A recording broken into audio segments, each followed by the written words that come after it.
What's up, Jay? How you doing today? What is up, Risky? Doing well? You ready to get this thing started? Absolutely. Let's go. This is Golf Nation, the show that brings you interviews with the best and brightest people in the industry. Join us for a round as we learn about their life, business, and so much more. Golf isn't just about playing the game, it's about connecting with others and getting away from our everyday lives. Now here's your host and the CEO of GolfCritique.com, Jeremy Lee.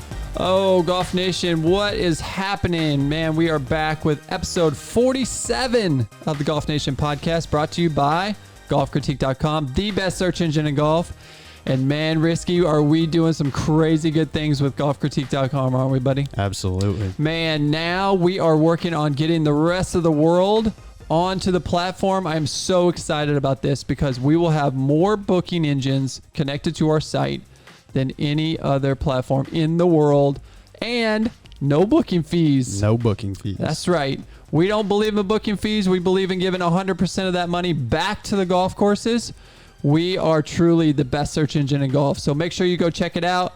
Check out instructors. Get a trip. Check out Golf Hub. We got the latest.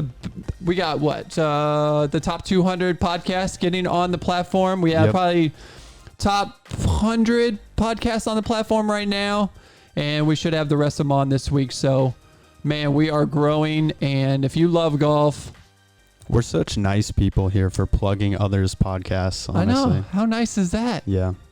Hey, Golf Hub is where it's at, only on GolfCritique.com. Make sure you check us out, and if you want perks, if you want to save a little bit of dinero, make sure you get out there and become a member of GolfCritique.com, and you will see perks at a course near you soon.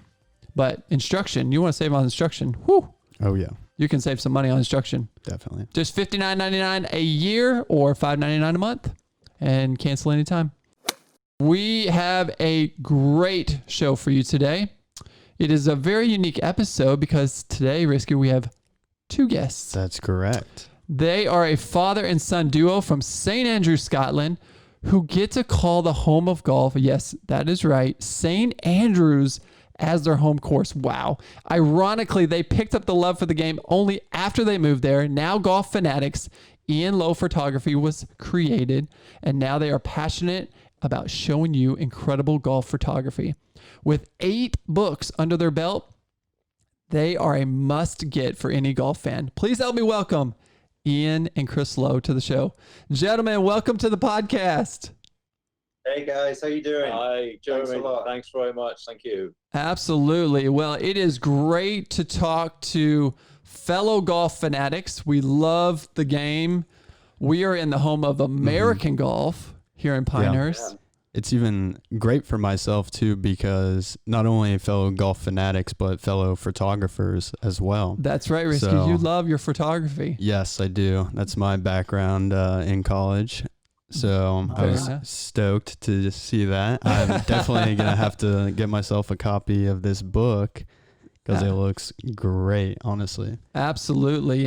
But we'll get into that. That's right. And the home of golf, I mean, as soon as somebody says the home of golf, every golfer in the world knows exactly what they're talking about. So I really want to kind of get into, what it's like living in St. Andrews. But first I want to jump into it with you, Iain, and just talk about a little bit about your history.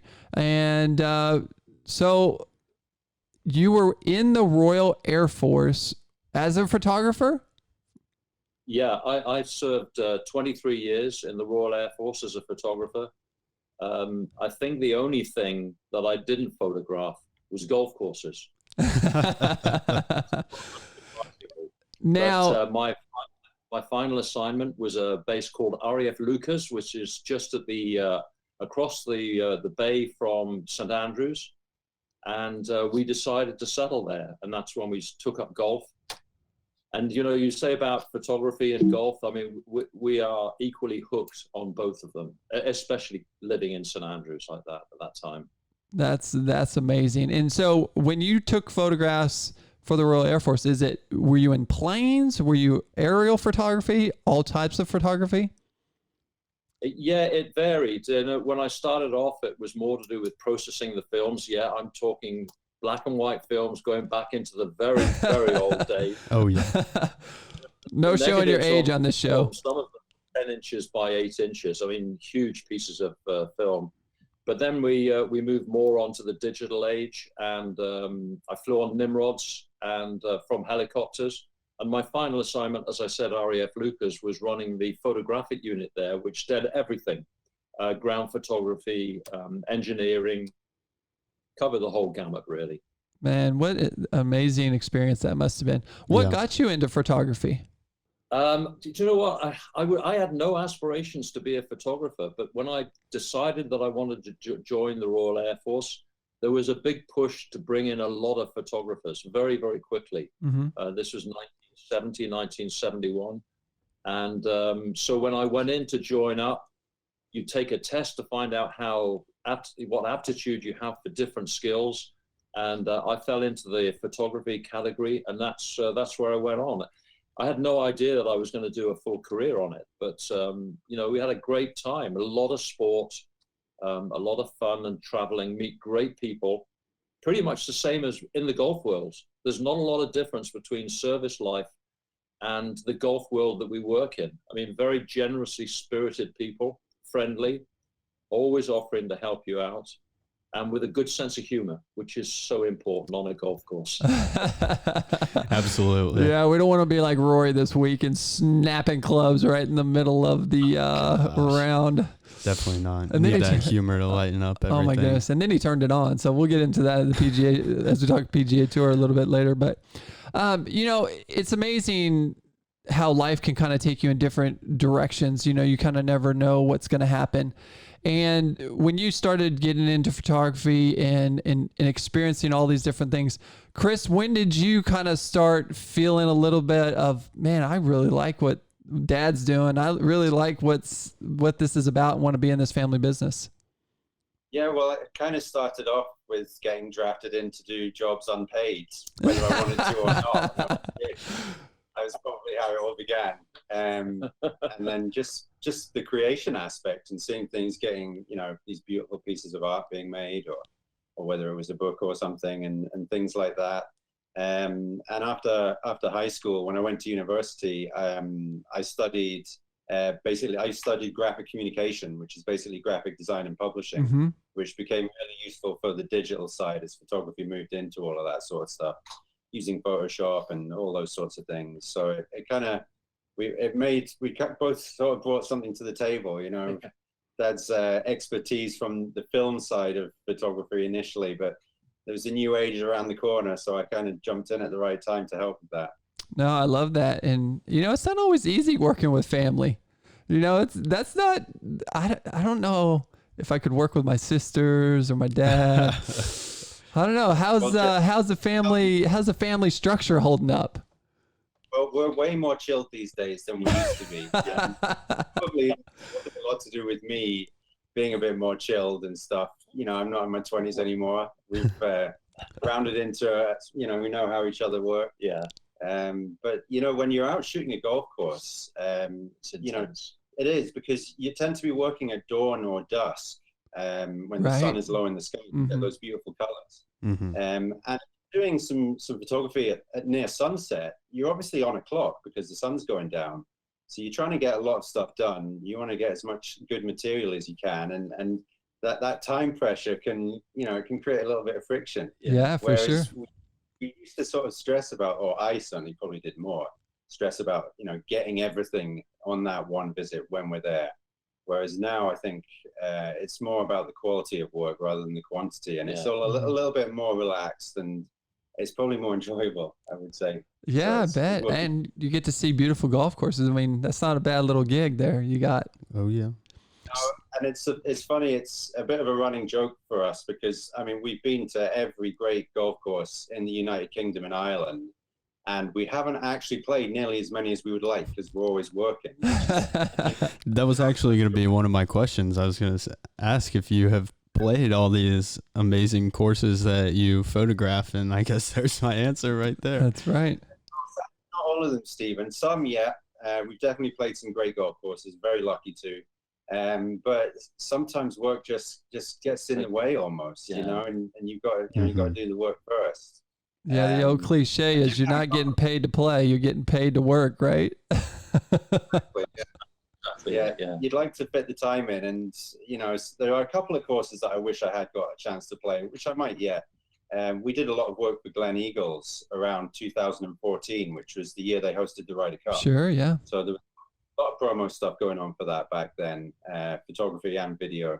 And all the times that we visited there, we never played the Ryder Cup course, which to this day still sticks in my throat a little bit. So I've got to get. That's my fault. We could probably have said, can we have a round of golf? But it was just the whole workload that we had on there. I got so focused down into it that But we love to work. There's the creation aspects of photography. Stephen, you'll know all about that. Absolutely. When you're out there, it can take you over. It can sweep you along a little bit, and sometimes we don't play as much golf as we'd like to. But no, there you go. I have played. I've played every one of the courses in our book except for one, and the only one I haven't played is Royal Troon. Oh, really? Interesting. I've played all. There's 18, as you may have seen. There's 18 courses. 14 courses in the book that are heavily featured, and then we have an epilogue of 4 courses at the end, which we just couldn't not include an acknowledgement towards because they're so good.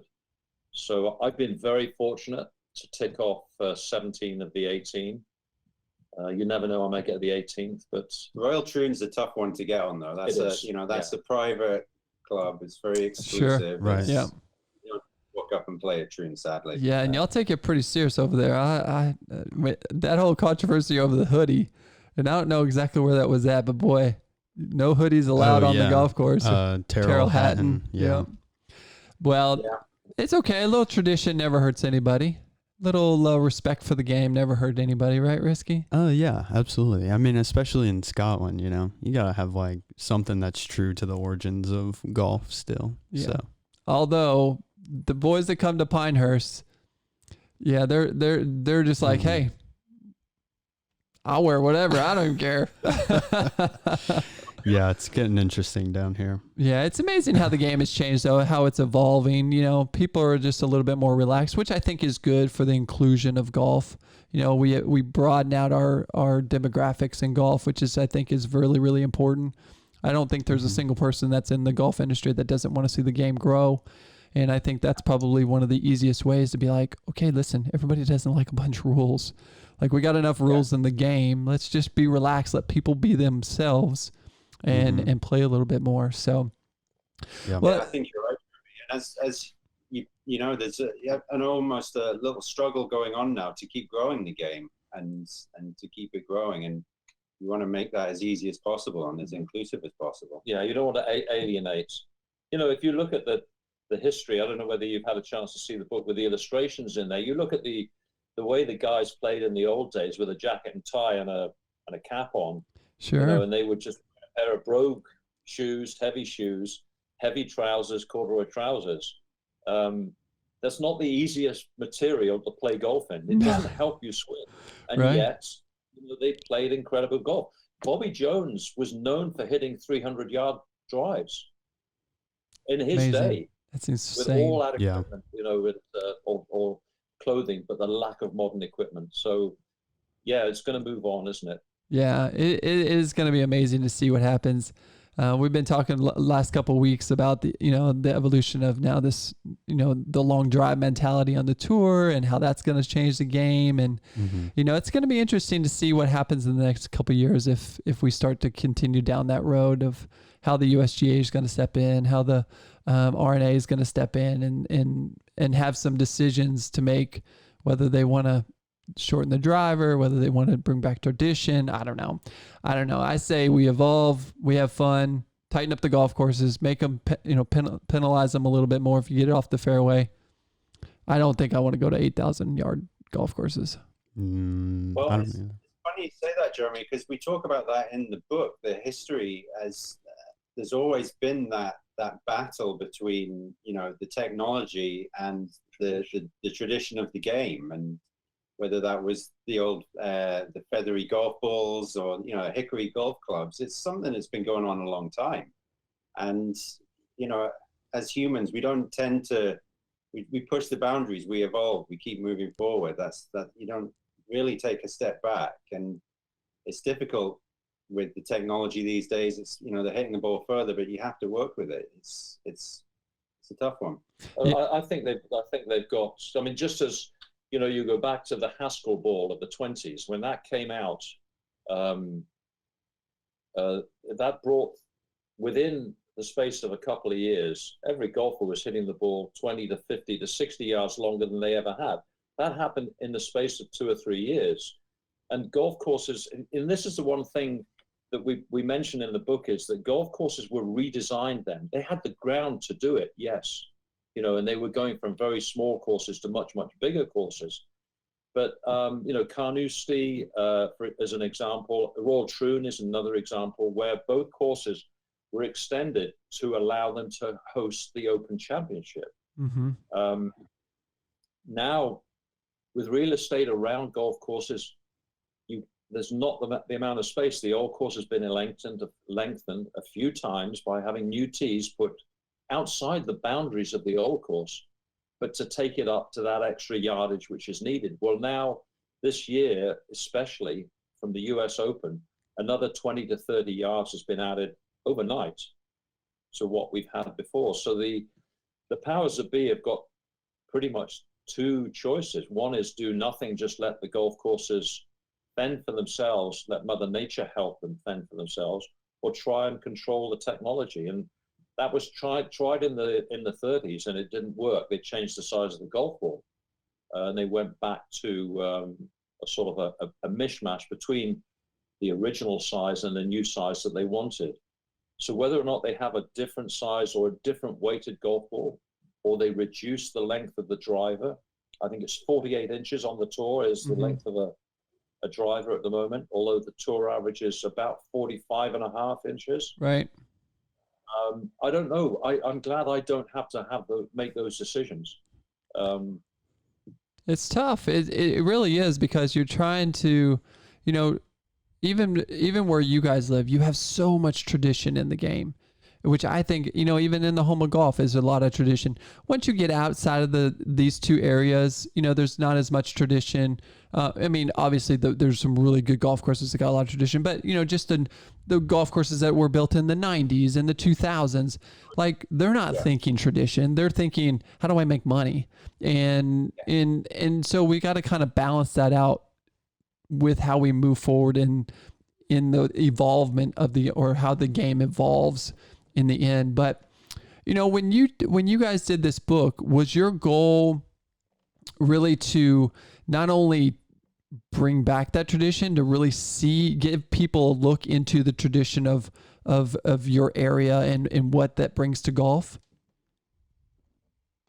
Yeah, well, my thought was, first of all, that the book has been 6 years in the making. Wow, 6 years. We've always continued to update our golf image library. Sure. And the advent of drones, which we're both licensed to fly with the CAA, gave us a huge opportunity to show the golf course at the optimum time of lighting, which hiring a helicopter is expensive, and you can rarely get it over the course when you need to. You can't just get a hold of these things at 12 hours notice.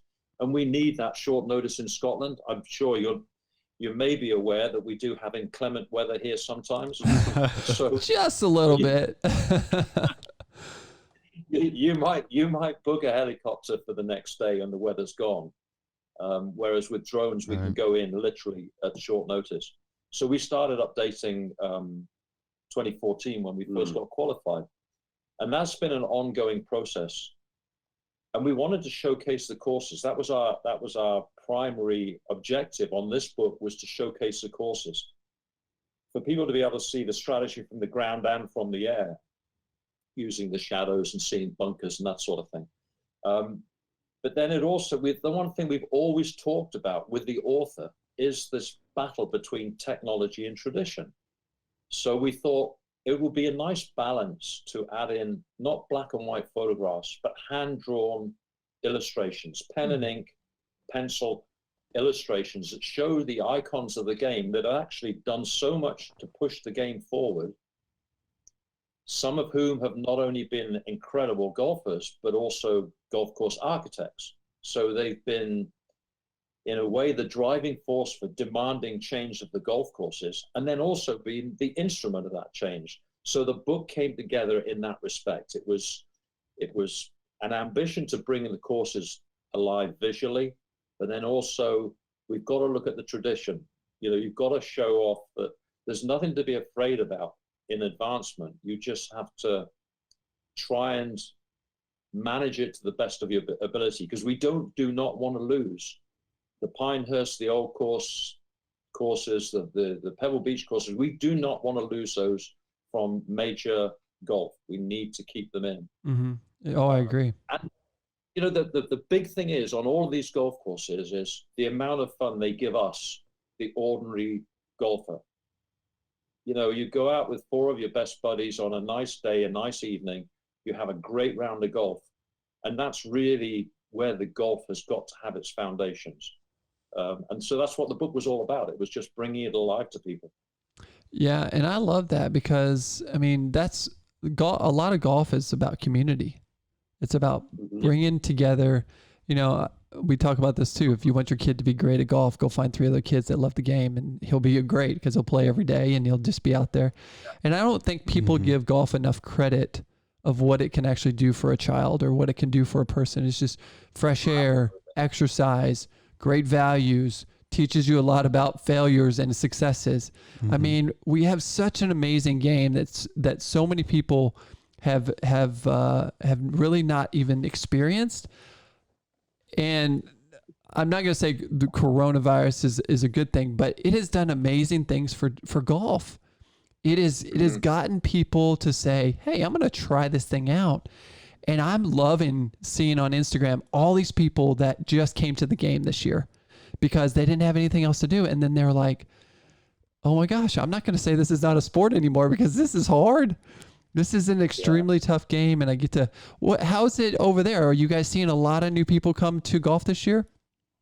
Well, Jeremy, it's really interesting just hearing you say that, because I presume from what you said that there has been a big uptake in participation numbers, which is exactly what we've had here. I mean, it's been a big increase, which is a great thing. A lot of people, I don't know, maybe people just wanted to get out, you know, been lockdowns and things, you want to get outdoors, don't you, and do something. Sure. And it's given golf a real shot in the arm over here. It's been great. Yeah. Well, I know here in the U.S., we are higher than the 90s. I mean, our participation numbers are out of control. And that's amazing because that's what the game needed. The game needed this for a long time. And I love that it's not that we've already learned our mistakes from, hey, our participation numbers are way up in the 90s. We're going to go out and build all these golf courses and then get ourselves into a bad situation again. Now I think we're going to take a very good, strong look at this and say, hey, we don't need any more golf courses. Let's fill these tee sheets. Let's get people out there. Let's create some sort of demand, supply and demand, which I think even for your business is going to be amazing because the more people want to play golf, the more people want books, the more people want to see photography. You know, what really inspired you guys to write I guess we could say write this book, but it's really a book of photos. Well, the creative thing for me is to try and find the image that shows the golf course that they're going to play, but they never see. Because during the height of the day, especially on a links golf course. Yeah, I was going to say that, links golf. The links golf course, the fairways are outrageously rumpled. They're rather like a carpet that has been just thrown on the ground. Interesting. So if you get the light right on that, really, isn't it? Yeah, and also being by the sea at that time of day with the sun low in the sky, it's just so dramatic.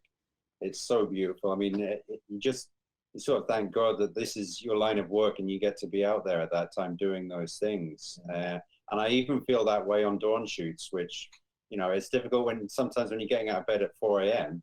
But once you actually get on the course and it's a beautiful day, it's great to be out there, you know? Yeah. Oh, absolutely. Well, Chris said 4 a.m. there.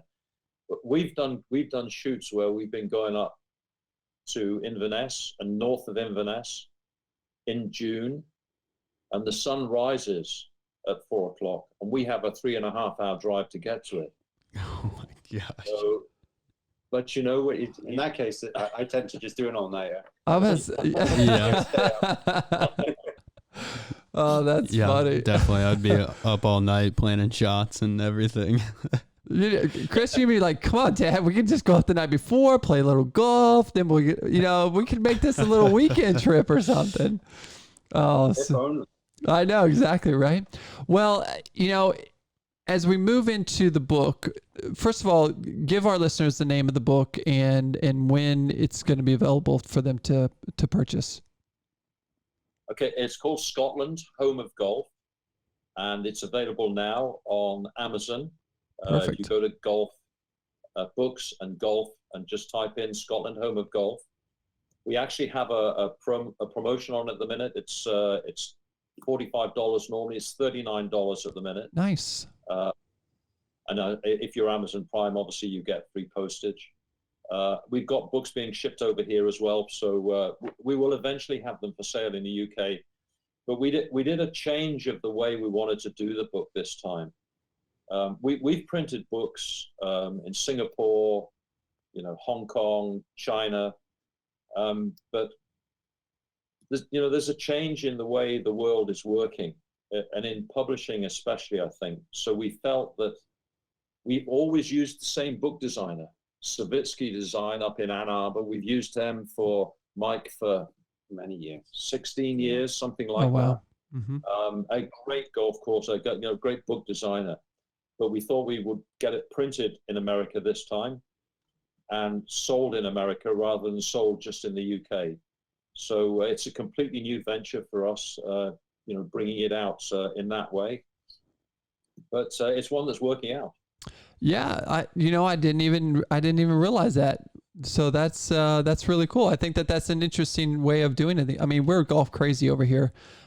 How many golfers do you guys think are in your area?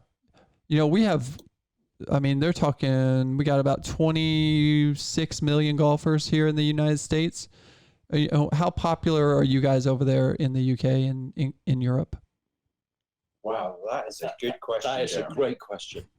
I've never looked up a stat. No. Total golfers in the UK. I know that the numbers were going down quite a lot over the last 15 years. Mm-hmm. You said there, Jeremy, that's a total reversal now. Golf clubs are saying the unheard words, we're full. So it's impossible to say how many there are now. Population of Scotland is around about 5 million. Okay. Yeah, so we average about 20%, 10 to 20%. I'd say the numbers are closer to 20 to 30% now with everything that's happening. I think that's going to continue through the end of next year because I don't think we're going to see any major sporting events to where we can have full capacity until the end of next year. So, what it's going to do for our business, for your business, I think it's going to be phenomenal. I really, really do. I think, the announcement by Mike Davis saying he's going to go back to architecture, golf course architecture was pretty amazing. And at first when he said that, I was thinking, I don't know how lucrative that business can be in the future because we're not really building a lot, but that could actually be a pretty good move by him now. Good move, yeah. Yeah, it's golf course architecture. It's getting more difficult, I suspect. I don't know, but I would suspect it's getting more difficult for the golf course architects to find new projects. Yeah. But an awful lot of courses are being remodeled. In America as well as over here, there's always changes happening. So there's a move towards sustainability as well, isn't there, that golf courses are making on that front as well. Yeah. Oh, for sure. For sure. And so when you guys do a book, so can you take us through a little bit of the process? Is it something that you guys just start on your own? Is it golf courses that want to be featured? How do you guys go about creating this book? We kind of start from scratch with ourselves, really. And we do have a lot of other lines of work within the golf industry that we do. So, we're at golf courses frequently for a lot of things besides maybe just photographing for a book. So we kind of accumulate material as well, don't we? And you put that together with a concept of what you want to say and how you want to display it and those sorts of things. And we kind of take from there. It's very much just the two of us, isn't it? Initially, at least. It is. And we don't actually ever start out, let's go photograph a golf course because we're going to do a book. It's more to do with, I think, apart from the very first book, which came out in 2000 for the Open Championship in St Andrews and the official history. Apart from that book where I was on my own then, I photographed it for the book. I went to a publisher and said, I'd like to do a book, and signed up with a publisher in America called Sleeping Bear Press. But then I shot the photography, signed the contract in 1997, and shot the photography ready for the book release, which was in about this time in 1999.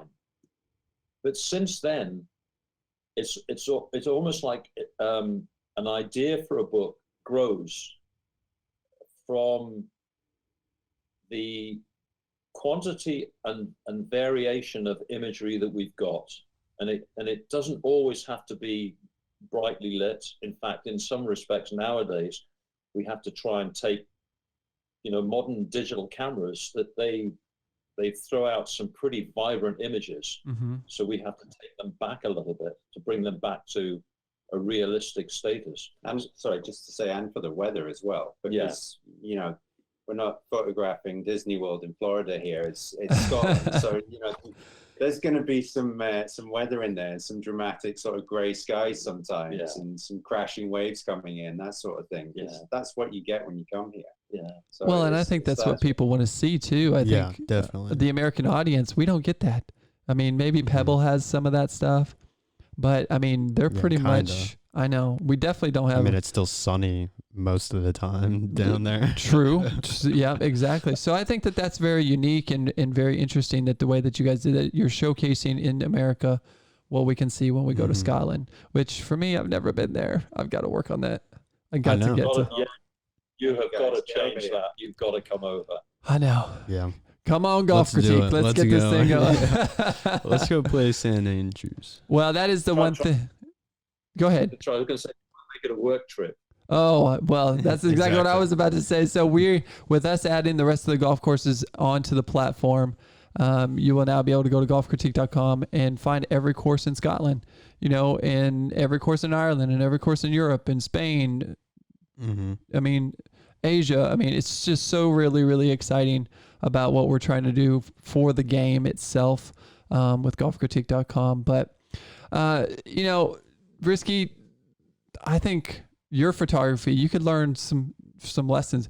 I want to know one thing. This has always boggled my mind because a lot of people think that, you just go get a snapshot here and a snapshot there. How many actual photos do you take for one shoot? Well, back in the day when it was film, you used to have to worry about that kind of thing, Jeremy, because you only had so many shots. And now that we're in the digital age, I mean, you can get a little trigger happy. But the problem with that is when you then download them onto a computer and you have to go through all of these things, you can have a million images and you just make your workload so much bigger. I mean, it really slows you down.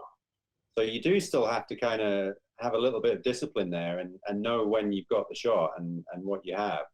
I mean, we'd go on a shoot, we would, at least 100 images. Oh, yeah. You could take a lot more than that. I mean, you could take 1,000. The thing is, there's always something wrong with every one we take. Right. So we want to take another one. There's either a bird flown through it or the flag's not fluttering in the right direction, or, there might have been, I don't know, there can be any golfers. Golfers are the bane of photographers. They get in the way of all shots. Yep. Damn you! Why are you coming to play golf today? Yeah. Oh, that's too funny. Well, I think that that's a pretty amazing story. I love the fact that you guys put this book together. I think, I don't even know all the courses in Scotland, so that's another great reason. If you love the game, if you want to learn about courses in Scotland, And if you want to see amazing photography, then you've got to go out and get this book. I love that it's on Amazon. We're Amazon crazy here. It'll probably be on your doorstep the next day, which is amazing. And I think I'm going to get it for my coffee table. I actually have a book of courses over there. I think I'm going to add to my coffee table. Yeah, awesome. I want to get a copy as well, so I can start picking out which courses I'm going to play when I'm there. Oh, you're already planning a trip, aren't you, buddy? Yeah, as soon as it gets there, I mean, of course I got to be planning a trip. Not just going to get the book and not. Just as long as it's not on my dime. No business trips here. Okay. Make it over, you got to look us up so that we can play around a golf with you, because in all honesty, our best chance of a game of golf is when we have either clients from the States or friends from the States, people that we have to go, it gets us to play golf then. So I'll chip in a small amount to, the taxi fare.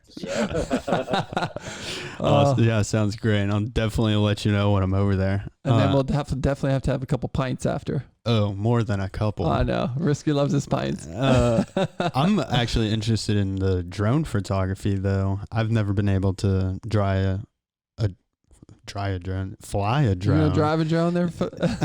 But yeah, I know Jeremy's asking how many images you get from a camera, but what's it like drone photography wise? Are you videoing as well? Yeah, we do a lot of video. We do a lot of photography of stills. I mean, the drones, we have half a dozen drones at the moment. Oh, dang. Wow. So we have a lot of different ones.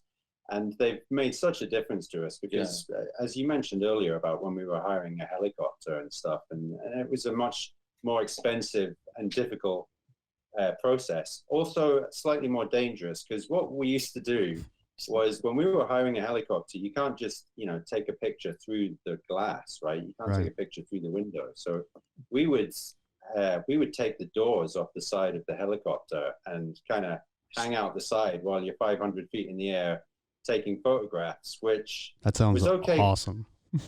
Yeah, well, it was okay for you in the front seat, Dad, with the 4-point harness. I was in the back with a little airplane-style flipper seatbelt thing. Push it with your finger and it comes undone. So that was always a little scary for me. So I'm quite happy being on the ground now, to be honest. I can believe that. Yeah, that sounds. I mean, it does sound exciting. I gotta be honest. It sounds fun. That sounds like a lot of fun. I would definitely be the guy in the window. Taking the photos. Yeah, with my hanging out, with my legs dangling out. Yeah, exactly. Oh my goodness, that would be awesome. Well, Chris, you got plans to pass? Your dad passed the legacy to you. Are you planning on passing the legacy down and keeping this family business going? Well, you never know. You never know. Yeah, I've got a couple of young children of my own now who are running rings around me. So. There's a few years for that decision, I suppose. But yeah, possibly. I mean, it'd be a nice thing to do. Absolutely. Carry on the tradition. Absolutely. Yeah. Well, you guys have definitely made a name for yourself over there. I hope that this book is a huge success for you in the U.S. and brings a lot of attention to you guys. And hopefully you'll be flying to the U.S. and taking a lot of great images for golf courses in the United States. Thank you so much. Any plans to be so you did Scotland now. Is there any plans to maybe go England and Europe and just trying to maybe do different books on different areas? Well, I mean, we've done work all over the world at various times. We've shot all over Ireland, many countries around Europe, Australia, Asia, South Africa. So we've worked in a lot of places. We always get drawn back to home though in Scotland, but yeah, it'd be great to go over to the States again. You have some amazing golf courses over there, but you also do have quite a lot of very, very good golf course photographers already. But they come over here, so there's no reason why we shouldn't go over to you. Yeah, exactly. Competition is competition. No problem there. Well, guys, I thoroughly enjoy this. I love photography. I love amazing images. I think that there's so much art in taking a great photo. Some, even with like National Geographic, watching those guys take those amazing photos. I think it's the same thing with golf. The shadows, the time of day, what you want in the photograph. Like you said, the little bit of a flag fluttering that messes up the photo. I love how detail oriented photographers are. It's really what makes the photo. I mean, as a photographer, you have to be detail oriented because that one small thing is gonna make everything look like shit. Sorry. But like, yeah, I mean, really, you have to be detail oriented, especially in books and stuff like that. Yeah. No, like that I'm with one you. chair that's out of place. Your eye is going to go right to that one chair. Yeah. That's not equally distanced from the other one. Well, in the world of selfies, we all are pretty particular on how images look these days, right? Just images of ourselves. All right, well, let's go to a break, and then we're going to get into this The week's Zozo Zozo Championship. We'll be right back.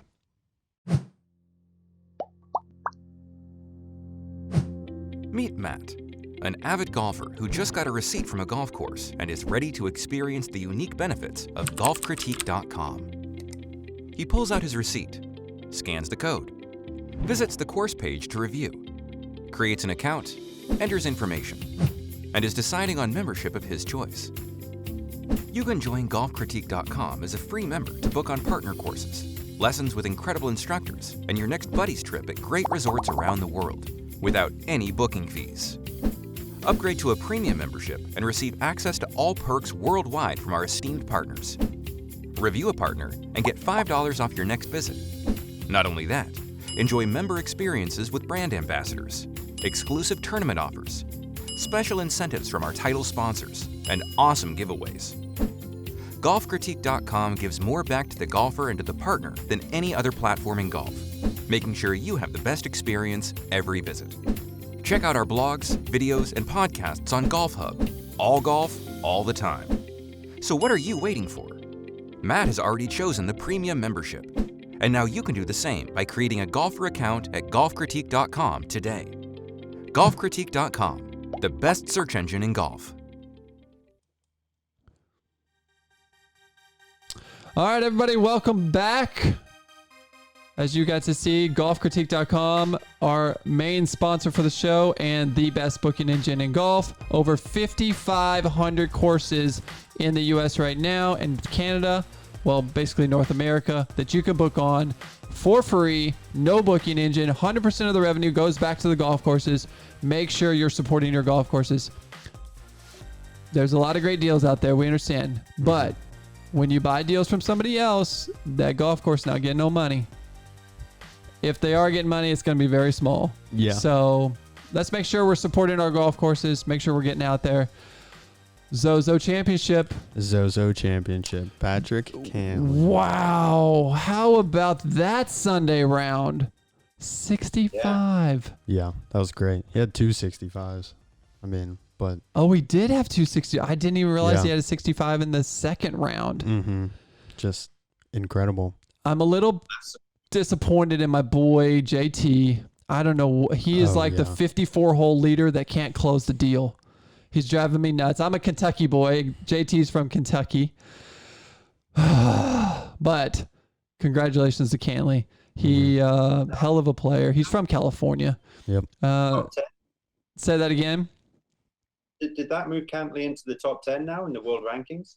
Probably pretty close. I mean, he's been trending for sure. We'll have I think he to. was top 10 before this tournament. In the FedEx, he's second. Mm-hmm. Yeah, he's That's been correct. having one heck of a year. I mean, some of the virus has been good to players. The little layoff, some has been not so good to players. Some just sat around, did nothing. Some just worked their butts off and really got their game. Patrick is definitely one of those guys that said, I'm going to take full advantage of this. Yeah, it did move him into the top 10 world rankings. He's a 9. 9 right now. Yep. So he is definitely trending in the right direction. I think everybody's eyeing Augusta, which is so weird to talk about at this time of the year. I know. So, I did want to ask you something, Chris, talking about Augusta. So we'll have a little commonality right here. So you had a hole-in-one. Your first hole-in-one was on St. Andrews? It was, yeah. My first and only, I'm afraid. I haven't been able to repeat the trick yet, although I do try. But I had had a hole-in-one on the new course at St Andrews. So everyone knows the old course. Yep. Right. So it actually has 7 golf courses, and the second best course there is the new course, which the name is a little bit misleading. It's still probably 150 years old, right? But I think it's 130 years old, something like that. Yeah. So yeah, no, I had a hole-in-one there, which was amazing. Oh, that's awesome. Well, I've been playing this game for 30 years. Never had a hole in one. Had a couple lip outs, but the most famous lip out that I've had is I got the privilege to play at Augusta in 2000, and there was a front left pin on number 12, and it literally lipped and sat right on the edge. I wanted to cry. It was a one. My goodness. I was golf just like, gods couldn't have given you that one. couldn't have just tipped it right in. I'm not kidding you. If I could have shadowed that thing, I would have. I still get frustrated this day. That thing didn't go down. But anyway, back to the PGA Tour. We'll talk about. Well, hopefully that hole-in-one's coming soon for me at some point. My father's had 3. Wow. I mean, it's just whatever. A little bitter. I think I'm a little bitter. Yeah, it definitely sounds like it. Well, Patrick got his 3rd victory on tour this week. I mean, he's got some pretty incredible wins. I mean, this is a great win for him. Memorial Tournament was a great win for him. You know, Rahm Thomas, I mean, it's going to be hard to beat a guy who shoots 65 on a Sunday. Yeah. You know, so that's just the way the PGA Tour is. You're going to kind of roll in. Somebody gets hot. And if they get hot on Sunday, it's going to be almost impossible for them to. 65 in the last round. That's earning it. Oh, that's earning. I mean, you can't take nothing away. I'm sure Justin and Rahm were pretty disappointed, but I mean, they just couldn't get anything going there towards the end. You know, it was so weird too this week. Is like there were some really terrible scores, and then there were some really good scores. Mm-hmm. It was just kind of like, you know, just all over the place. It really was all over the place. So I guess if you were driving the ball good, it obviously favored the long ball hitter. Pretty much the whole top 20 was long ball hitters. So maybe that was what the magic formula was, but we've already had that discussion. So, well, tied for second was Rahm and JT, Russell Henley, Cameron Smith, Bubba Watson, Ryan Palmer. I mean, all these guys hit it a mile. Joel Dahman, Cameron Champ. I mean, it's like the who's who of long drivers on the PGA Tour. But coming up, we got the Bermuda Championship at Port Royal Golf Course. Yep. Where's that? Bermuda. In Bermuda? Correct. Wow. Yeah. It's a beautiful course. Wow. Have you guys been to Bermuda? No, I would love to, though. I've not been there, but if you want to send me there, we'll go. That's right. That's right. That's like the smallest island I mean, it's tiny. Mm-hmm. But do you know, the little trivia for you, do you know Justin Rose, that's his home base? Really? Is it? You know why? Did not. No.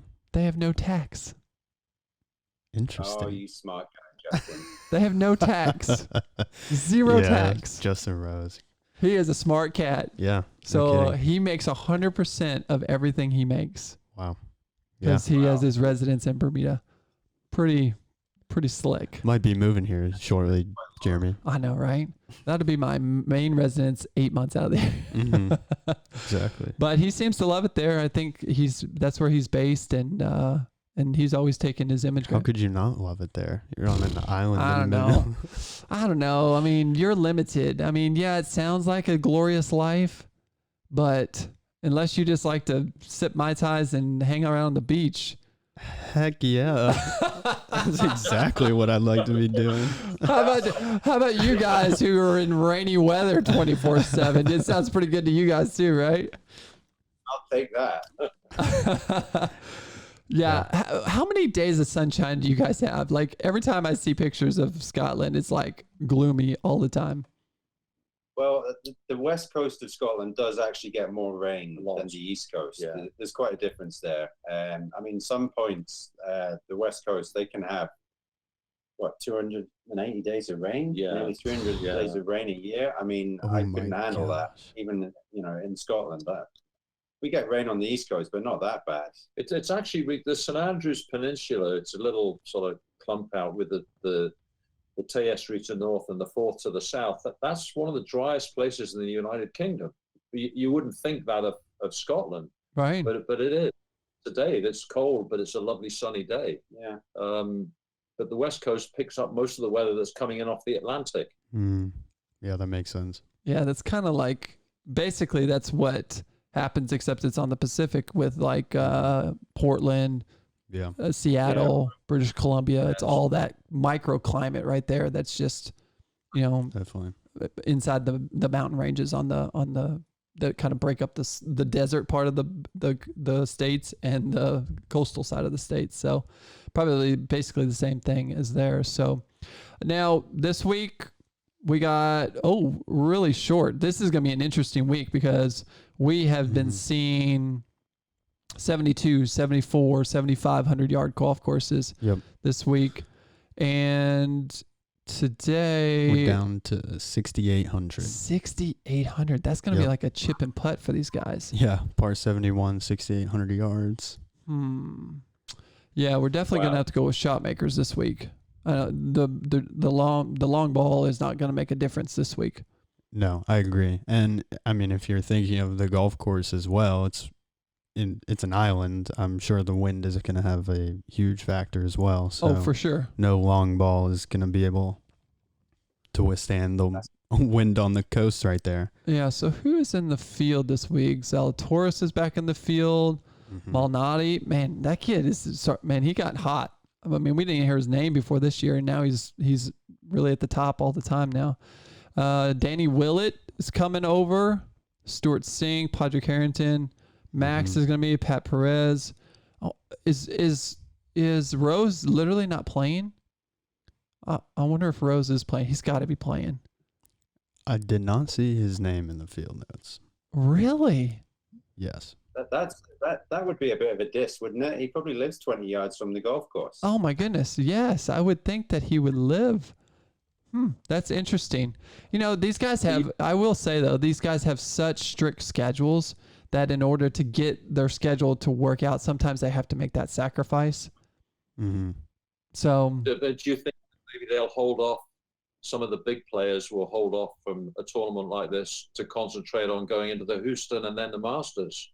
Yeah. Oh yeah, for sure. Because some of those they'll take a break this week. They're going to play Houston and then they're going to play the Masters. They don't like to play 3 weeks in a row. So I'm going to guess that's what Justin's doing. He's like, I wish, I'm not going to play this week because I want to play. But then some guys like to take the week off before the Masters. I don't really understand that move. I think I would do better playing right before, just so I feel confident and consistent going in. Right. Unless you have a bad week and then you're like, oh, crap. Yeah. And then you just withdraw and just come back next week. So we got a couple sponsors exemptions so we got Taylor Funk. Is that Fred Funk's kid? It is. How about that? Interesting. So they're both in the field this week. Who's the other one? Wow.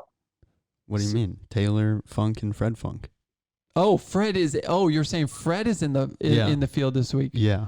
Oh, that'd be pretty cool for a little father-son duo. That makes sense for this episode, so that's good. Yeah. And then we got some Corn Ferry tours. Man, the Corn Ferry tour has become, well, I guess that's the one good thing that not having the PGA Q School has done, is it's really up the level of the Q School now. I mean, of the Corn Ferry Tour, because all the best players in the world that are not on the PGA Tour are playing the Corn Ferry. So I think that's why we're starting to see a lot more high quality players. Zalatoris has amazed a lot of people this year. I mean, he is pretty incredible stuff. I'm surprised that he doesn't have his third win yet.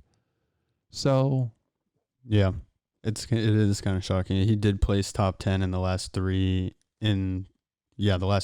of 4 tour events. Interesting. Yeah, he's been pretty good. Yeah, a lot of little family brothers. Ollie and Luke are playing. Schneider-Jans. Schneider-Jan. Do you know? I have no idea. Yeah, you don't know who? So do you guys know who Ollie Schneider-Jan is? No. So he is the guy who came on tour maybe a couple years ago. He made the big splash because he was the guy with no hat. He had the Justin Bieber hair. and he would never wear a hat. And so they always talked about Ollie Schneiderjans, and he had this big, like youthful hair and youthful hair. It's like Robert Rock. Now, Robert Rock is an incredible story. Robert Rock, what he was like a head pro, wasn't he? He was a head golf professional and turned a tour pro and is whooping butt. That dude can play. I mean, he plays on a world stage. I can't believe he hasn't come to the U.S. more, because he sure dominates in Europe. Yeah, he's had a good career on the European tour. Yeah. Yeah. I don't know what he does now, though. No, I don't know either right now. But. Yeah, because I think I just saw him win in Dubai not too long ago. So, no, he's still playing incredibly well. So there's all kinds of good things. No, nobody other. I'm still blown away that Rose is not playing, but that's probably why, because the Masters is so screwed up this year. So, well, who is our picks this week, Risky? It's going to be a little odd this week. Yeah, I don't even know. Because we got a shot. I'm going to put Zalatoris up there. I think he's going to play really well. Yeah. But it's such a who's who of the back in the day. Sink. I was just going to say, I think I'm going to go for Sink. Fred Funk. I want to see Sink do it twice in one year. He is not going to do it. I'm going to disagree with you there. Luke Donald. I mean, we definitely have a lot of Europeans coming to this tournament, so they must be ready to get out of that overcasted weather. They're like vacation, a little bit of golf, maybe make $1 million. Yeah, let's take that tournament. No quarantine. Yeah. Exactly. So, all right, Risky, we have jabbered on long enough. Yeah. Well, I'm interested in Iain and Chris's picks. Oh, you guys want to make some picks since a lot of your European guys are over? For this week? It's kind of a hard one because it is kind of an off week, so we're kind of putting them on the spot. Yeah, you are. Well, yeah, no, that's good. You just pick a random person like I do. And Luke, I don't know, and Danny, I don't know how many other Europeans are going into Bermuda this week. Now, I will say Danny Willett has been playing pretty good. He has actually gotten his game back a little bit, which is good to see. Luke Donald, he's kind of just been all over the place. I don't know. I think Luke is more focused on his artwork, on his paintings and his wine. He doesn't really play that much anymore, I don't think. Maybe his family. It's a shame because a shorter course, if he could dial it up, he could do well there. Now, he is playing this week. He is out there, so he is definitely, he kills it at Harbor Town. And Harbor Town is that kind of golf course. Short, you have to be accurate. I just don't know. Yeah, so, well, I don't know. We'll have to jump into DraftKings and figure out who's the best pick this week. I have no idea. We've been doing so bad on DraftKings, I don't even want to pick anymore. It's been so bad. I mean, that was all your idea in the first place. But you're also betting your own money, so I don't really care. That's true. So, all right, Golf Nation. Well, that is all the time we have for today. Make sure you listen to the show on Golf Hub. If you're not doing that already, you definitely should be. You can also find us on iTunes, Spotify, YouTube, and Instagram as @GolfNationPodcast, and on Facebook as @GolfNationPod. If you have any questions, comments, or suggestions for Jeremy or myself, send us a DM on Instagram, or you can send us an email to golfhub@golfcritique.com, and it'll go straight to me. All right.